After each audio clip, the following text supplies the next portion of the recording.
కొద్ది రోజుల విరామం తర్వాత మళ్లీ ఒంటరి ఏనుగు పుల్చల మండలం కల్లూరు పరిసర ప్రాంతాల్లో సంచరిస్తూ స్థానిక రైతులకు ముప్పతిప్పలు పెడుతుంది.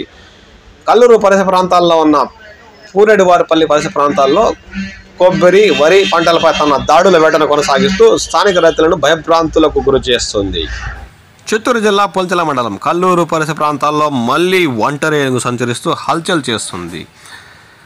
కల్లూరు గంటవారిపల్లి అటవీ ప్రాంతంలో బొగులుపోటు తిష్టవేసి రాత్రి వేళల్లో కల్లూరు జెడ్పీ హై స్కూల్ వెనక భాగం నుండి పూరేడు వాండ్లపల్లి పరిసర ప్రాంతాల్లోని వరి, కొబ్బరి చెట్లను తొక్కి తిని ధ్వంసం చేసినట్లు స్థానిక రైతులు వాపోతున్నారు.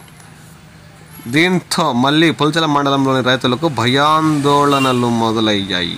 పూరవాండ్లపల్లికి చెందిన రైతు మునిరత్నకు చెందిన వరి పంటను ధ్వంసం చేసింది. అలాగే మరో రైతు సత్యనారాయణకు చెందిన 4 కొబ్బరి చెట్లను నేలకొల్చి తన ప్రతాపాన్ని చూపినట్లు రైతులు భయాందోళనకు గురవుతున్నారు.